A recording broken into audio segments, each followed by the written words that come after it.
welcome back to my channel. Welcome if you are new here. My name is Joni and I am the blogger behind simplelivingmama.com. And in today's video, we're going to talk about something that is near and dear to my heart. We are going to talk about 7 habits of highly effective homemakers with kids. So yes, I am adding that in with kids because when you add kids into the mix, it definitely changes the way that you keep your home, right? It adds a whole new level of things that have to get done around the house and ways that you have to figure out how to do things. So I want to talk to you guys about how I have managed to be a homemaker all these years. My oldest son is 14 years old, and I have been a stay-at-home / work-at-home mom pretty much the entire time.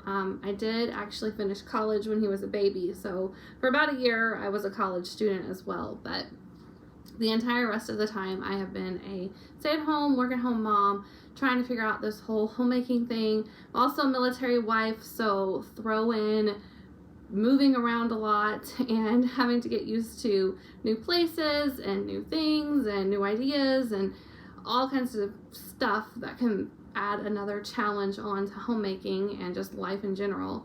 But I have figured out that these habits have definitely helped me, and maybe they'll help you too, so we'll see.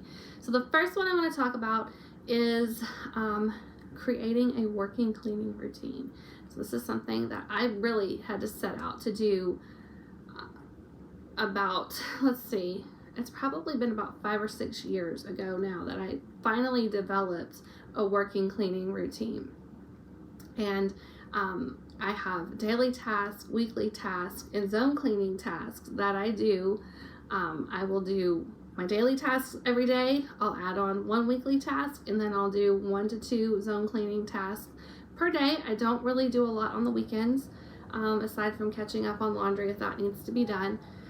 And then sometimes if we're in a really busy season, I get my weekly cleaning done and my zone cleaning done during the weekends.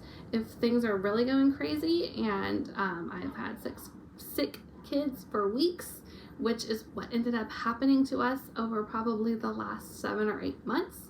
My kids were sick, have been sick with different things every 2 or 3 weeks. It's been rough, very, very rough. But whenever that happens, sometimes we just get the basics done, the daily tasks.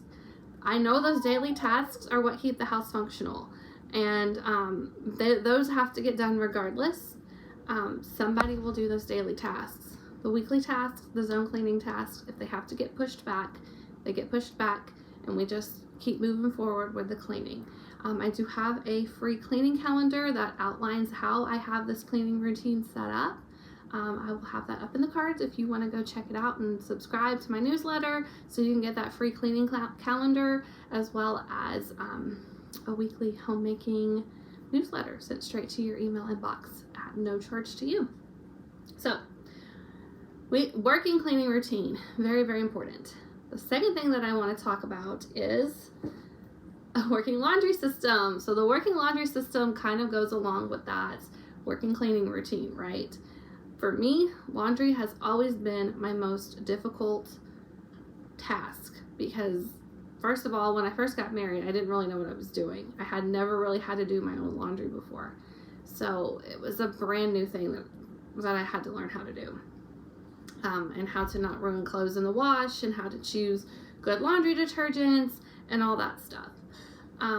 So that was a learning curve. And then I started having kids and started adding more people to my home and more laundry to the house, and to my schedule. And I have spent a lot of time feeling completely overwhelmed by laundry and having laundry completely backed up. So even right now, my laundry's kind of backed up because we've been gone for the past couple of days, but we're home now and we've got to get it all caught up. I figured out that the best way for me to manage my family's laundry after lots of trial and error is I do different people's laundry on different days. And my older kids, when my kids get to be about 11, 12 years old, they take over their laundry completely. So I no longer have to worry about doing their laundry.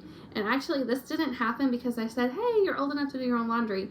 It happened because they saw that mom was having a hard time keeping up with the laundry, and their clothes weren't getting washed when they wanted them washed. So they were like, I'm just going to wash my own laundry. And I said, you know what? That's a great idea. And that will make everybody happy, I'm sure. So older kids do their own laundry on specific days. I do my boys' laundry on one day. I do mine and my husband's laundry on another day. I do towels on another day. And then bedding usually gets done, let's see, probably every 2 weeks or so. So on the same day that I will do mine and my husband's laundry, I'll wash our bedding. And then my daughter will wash her own bedding and the girls' bedding. And my son does his own bedding. And then I'll do the boys' bedding as needed. So everything is getting done. It's getting rotated in and out. And things are getting handled very well. So I suggest that if you're struggling in your homemaking, you definitely need to get a working laundry routine going. And by washing somebody's clothes on a specific day, I mean it needs to be washed, dried, and then folded, or even like sometimes I don't even really fold like my boys' clothes because they don't care. So I'll just put their clothes in their dresser drawers and it's fine. You know, everything needs to be done for that specific person or group of people on that specific day. So that way it's not just sitting, clean laundry's getting piled up, because this does happen occasionally. Clean laundry starts getting piled up in the laundry room, and the dirty laundry starts coming in. Stuff starts getting mixed up. It's not good. It's not effective. So make sure that you have time in the schedule to just get it all done in that one day. Okay. So we've got a working cleaning routine, a working laundry system.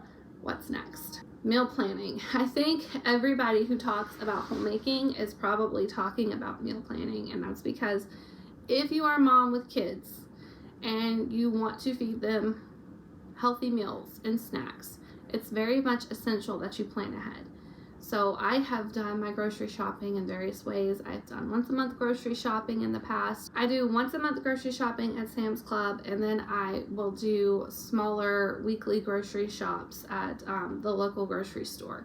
So that way we're still getting the milk that we need, and we're still getting the fresh fruits and vegetables. And also I have a lot of kids, and if I buy all of our food at one time, unless I am very intentional about separating it and putting it away, they will eat through a month's worth of food in 2 weeks or less. So it just works out better for me to do those weekly grocery shops along with the monthly grocery shopping. So I use my meal planner, and I go off of what we have in the fridge and the freezers to plan our meals, and then I add in whatever other meals that we may want to do. I also make sure that I look at my regular planning calendar, and you know, if we have activities that we're going to be doing outside of the house in the evening, I try to make sure that I plan easier meals for those days, so I'm not cooking a big meal and we're having to run out of the house at the same time. So I try to be very intentional about that. I'm not somebody who's so much into bulk meal prepping or prepping a lot of freezer meals. I've just never really had the dedicated time to do that. You would definitely need at least one day completely dedicated to meal prepping, and I don't have the energy or the time to do any of that right now. So I don't mind cooking day up. It's fine for us. So that's just how I do it. You may want to do it differently. You may have time to meal prep and do all of that stuff and have a bunch of meals planned. It's totally up to you and whatever works well for your family. Definitely meal plan, because that definitely helps to make your homemaking a lot more effective. So the next thing that I want to talk about is planning your days. So I use this daily planner right here. This is from Homemaker's Friend. I used it several years ago, and since then I tried to do different planners and everything. As far as daily planning goes, this is my favorite planner because it's just the perfect size. I can slip it into my purse and take it with me wherever I want to go. It has shopping lists, tabs, and all kinds of stuff just to help me. I don't do any fancy planning. I just simply write in it. I use the monthly planning spreads to go through all of my kids' schedules, especially now that I have older kids that are more involved in different activities. And then we've got homeschool co-op that we're doing right now, and just various other things. Like, I have to go through and see what's scheduled with their different activities and write that stuff down, or I'm going to forget about it. I just cannot keep up with all of it. So that is very helpful for me. And like I said, when I'm doing my meal planning, I will refer back to my monthly spreads to see what we've got going on throughout the week. And so I definitely have found that making sure that my days are planned, and I know what to expect, what different things we have going on throughout the day, that definitely helps me to plan, when am I going to cook the meals? When am I going to get these cleaning things done, these cleaning tasks done? When am I going to get the homeschooling done? That is all extremely helpful, and some sort of planner definitely helps to make me a more effective homemaker. Okay, so the next thing that I want to talk to you guys about is knowing your personal limits. I think as women, as moms, a lot of times we can often feel like the entire house needs to be something that we manage and we take on all by ourselves, all of the chores and all of that stuff. And what happens when mom does that? Mom gets burnt out. As my children have gotten older, they have taken over certain household tasks, and that has helped both me and my husband out tremendously.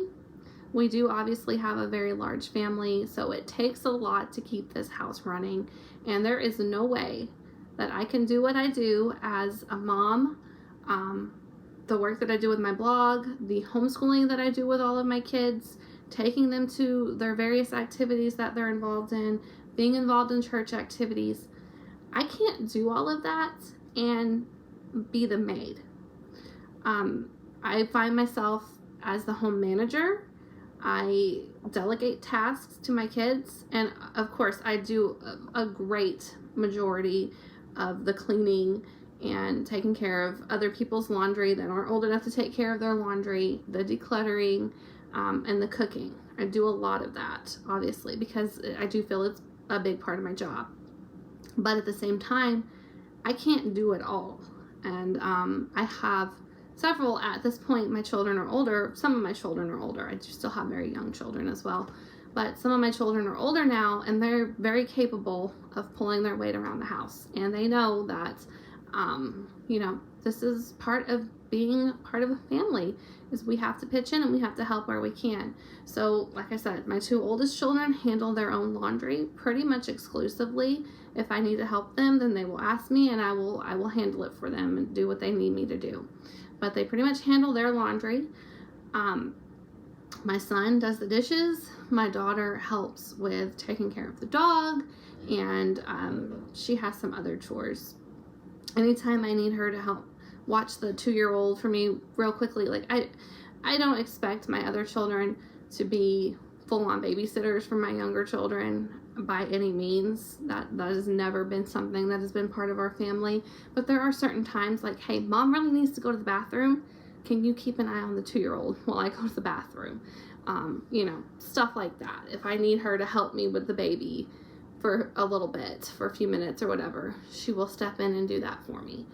My 10-year-old helps with the garden. He loves that chore. It's one of his favorite things to do. He likes to go out and pick the vegetables and do all of that stuff. He also takes out the trash for us every single night. Just different things like that we assign the kids to do. Obviously, they're also in charge of their rooms. And this is going to kind of go into my next habits, my next point that I want to talk about. But yes, they are in charge of putting away stuff in their rooms and keeping their rooms orderly. So it's okay to delegate tasks to other people. It's okay to expect other people to help around the house. My husband does a lot of stuff too that I don't ever probably talk about on this channel, but he does a lot of things around the house as well. So it's not just me, and I couldn't do it by myself. I couldn't manage 7 kids, run a blog, and do all the other stuff that I do, homeschool, church. It's a lot. So help is definitely needed.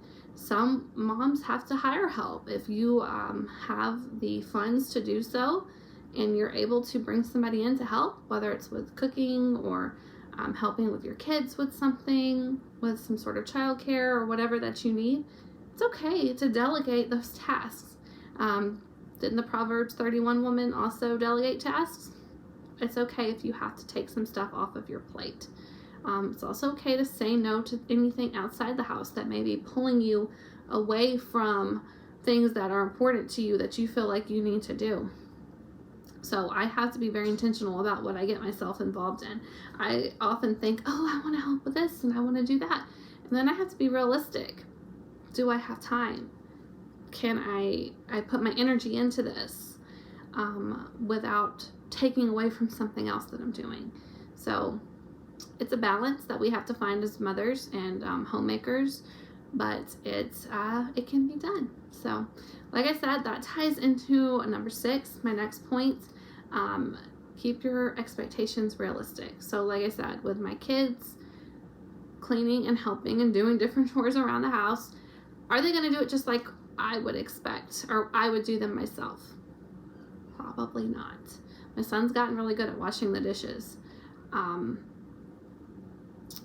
Keeping the room clean, it's not clean and organized how I think it should be clean and organized, but it's okay. They're still trying, they're still doing it. One day they may have a change of heart and they may be more organized. I don't know. I think I was the same way as a kid. It's put away, whatever. I don't care if it's alphabetized or in a certain order of colors or whatever, you know. We have to keep our expectations realistic. Also, like, especially if you have young children, your house is not ever going to be completely spotless if they're in the house. You may be cleaning your kitchen and get a nice clean kitchen, but if they're playing in the living room over there off of the kitchen, when you turn around and you finish your kitchen, your living room's going to probably have toys and whatever all over the place. We have to keep our expectations realistic. I think social media has played a huge role in making us feel like if our house isn't perfectly spotless, then we're doing something wrong. But that's just not reality. It's not reality. A lot of people who are showing their homes on there will have a mess off to the side that you can't see, because we all have mess. We all have clutter. Even those of us who believe in decluttering often, stuff happens. Life happens. Things pile up. So definitely manage your expectations. Make sure they're realistic. Okay, and now my last point, it's probably the most important point, is we need to rely on the Lord for our strength. And this is something that I have had to do a lot lately. I would say the past 2 years especially have been really hard. And even before then, we were dealing with some really hard, big things. And it just seems like the punches just keep coming. They just keep coming from every angle.